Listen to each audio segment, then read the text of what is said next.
Title: My wife vanished with no warning. Then my phone buzzed. We're in Hawaii. Take care of the kids.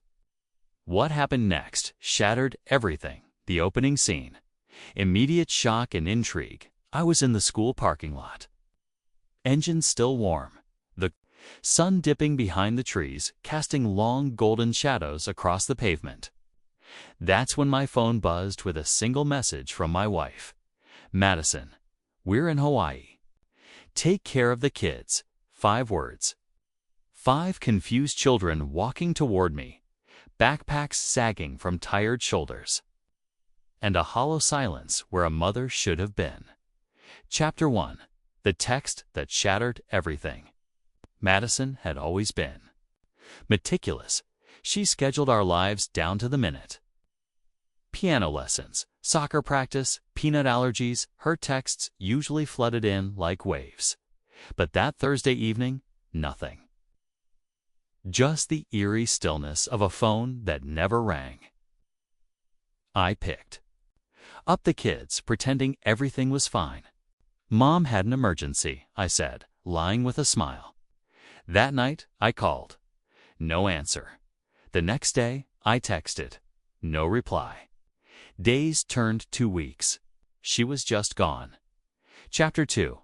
The decision to fight 2 weeks of sleepless nights. 5 lunches, packed in a rush, socks that didn't match.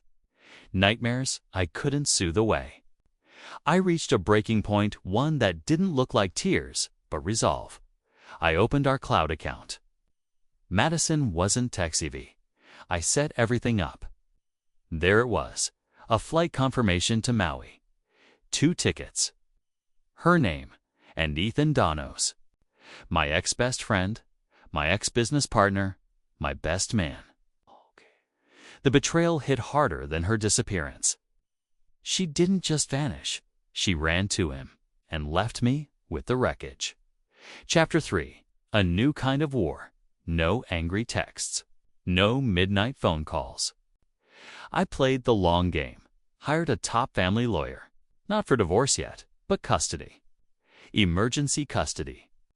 I moved our finances, legally and carefully, into accounts for the kids' welfare. I documented everything. When she came back, it wouldn't be to the home she remembered. It would be to a storm she never saw coming. Chapter 4. The return of a stranger. 5 weeks later, my phone lit up. Madison, FaceTime, ignored. Calls, ignored. Then, we need to talk. You're being unreasonable. You're hurting the kids. I picked up. She looked sunburnt, disheveled, angry. Where are my kids? She barked. I stared at her at school. Where they've been while you were in Maui with Ethan. Her face crumpled. The panic set in. The dream was over, and reality was knocking. Chapter 5. The door that closed forever. She showed up the next morning, trying to push past me. I blocked the door. You don't live here anymore? I handed her a manila envelope. Inside, proof. Custody filings. Financial breakdowns. Her flight details. Everything. She whispered, I didn't mean to be gone so long. Ethan said it. Would be a short trip. I cut her off. You lost track of 5 weeks. You didn't lose track. You lost your family. Chapter 6. The public collapse. The court granted me full temporary custody. Madison, supervised visitation only. Mandatory therapy. A full evaluation. She tried to show up at the school and was escorted off by security. Her friends saw her Hawaii photos online. The Facebook bikini shots. The yacht, Ethan kissing her.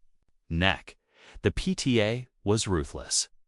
She deleted her accounts in less than an hour. Then came the twist even I didn't expect. Ethan's wife called me. Chapter 7. The other betrayed. Her name was Lillian. Elegant, composed, devastated. I'm divorcing him, and I'm naming Madison in the suit. Alienation of affection is still legal here. I nearly spit out my coffee. She offered to testify on my behalf. Let's burn them both. That's when I realized this wasn't just revenge. This was justice. Chapter 8. The final blow in court. Madison looked broken. No designer outfits, just a sagging black dress and trembling hands. The judge was brutal. You were not in rehab or a hospital. You were in Maui. That's not healing. That's abandonment. Then came Lillian's testimony. The texts, the photos, the affair, the lies. Ethan didn't even show up. The gavel slammed full legal and physical custody, awarded to me. Visitation denied. Future rights, subject to psychiatric evaluation. Madison gasped, pleaded, cried. But the courtroom was already clearing out. Chapter 9. Aftermath and freedom that night. Madison texted, "You ruined me." I replied, "No, you did that all by yourself." The kids are healing. Emma sleeps peacefully now. Tyler plays baseball again. Leia drew a picture of Daddy, the hero for school. Madison, last I heard, unemployed and living with her mother. Ethan, alone, disgraced, forgotten. Me, I'm at peace. Because revenge isn't rage. It's rebuilding a life they can never enter again. Call to action: was this revenge justified? What would you have done? Leave a comment, like the video. Share it with someone who needs to hear this. Subscribe to Neckos of Real Life for more tales of betrayal, justice, and cold, quiet power. Because here, every liar meets their reckoning and every betrayed soul finds their voice again.